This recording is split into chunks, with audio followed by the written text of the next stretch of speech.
Jonathan Jones's Journal. Welcome back to T.O.P.S. We are going to start today on a somber note in New Orleans, where tragedy occurred on New Year's this week when a man drove a truck down Bourbon Street and killed 14 people and wounded many more. Now, Super Bowl 59 will be held in New Orleans next month, and the NFL released a statement on Wednesday saying that the league has worked with law enforcement agencies for the past 2 years to develop a comprehensive security plan that they are, quote, confident attendees will have a safe and enjoyable Super Bowl experience, end quote. The Super Bowl gets the highest security designation every year. In Las Vegas last year, 30 agencies worked together. They'd sweep between 200, 300 cars and trucks going in and out of the stadium that week. They're focused on the ground, in the air, and with cyber attacks. Now, New Orleans actually hosted the first Super Bowl after 9/11. And you can imagine with this week's events that whatever the security plans leading into this week were, are even stronger 5 weeks from now. The city is a unique host site because the stadium and all the events are so centrally located and in walking distance to everything. Now, Amy, I know you served on the NFL Security Committee, and I'm curious your thoughts on how the league will proceed over the next 5 weeks ahead of the big game.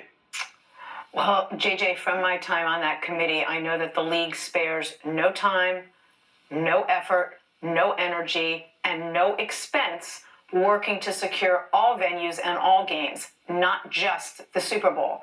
The league works extremely closely with law enforcement, as you mentioned, federal, state, and local, and the league works with governmental agencies, as you mentioned. For example, the FAA.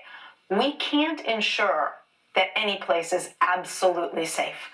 But what I can assure you is this: the league does all it can to make all venues and all games as safe as they can.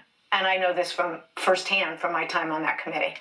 Very well said, Amy. All right, we'll turn the page. And it is the end of the regular season, of course, and that means a lot of intrigue around contracts because it's time to hit some incentives.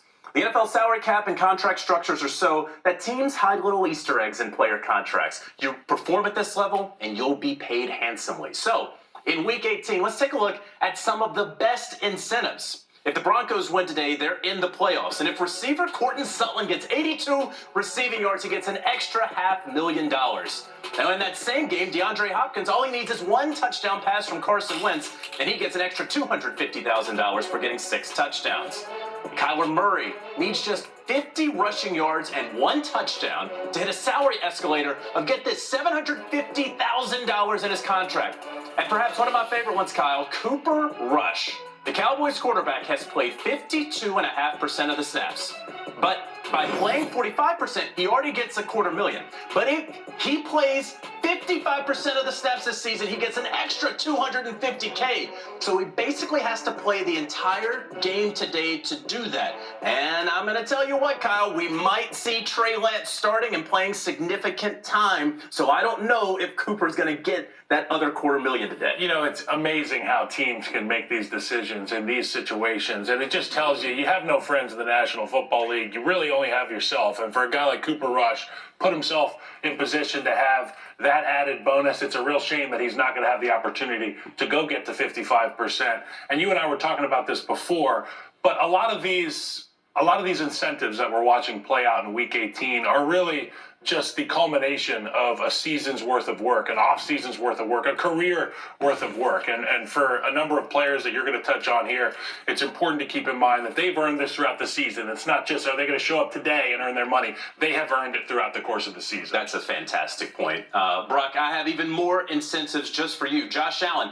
he's going to start the game today and then sit so he can keep his consecutive start streak alive. If he wins NFL MVP, and of course, Adam has reminded you that he and I have to get our ballots in this week, he gets an extra $1.5 million because, of course, weddings are expensive, Josh. We all know that Mike Evans is trying to get to 1,000 receiving yards to keep his streak alive for an 11th straight year. If he gets 5 catches and 85 receiving yards today, Evans will get an extra $3 million in incentives. And even though the Seahawks are out of the playoffs with nothing to play for, do not tell that to Geno Smith. No one has more money on the line Sunday than Geno. An extra $6 million he can earn today against the Rams with a good game. Now, after Geno's Comeback Player of the Year award in 2022, He signed a contract that had a bunch of $2 million bonuses if he exceeded statistical marks from that stellar year. So he needs 186 passing yards for an extra $2 million. Then he needs to complete about 65-ish% of his passes for another $2 million. That's 4.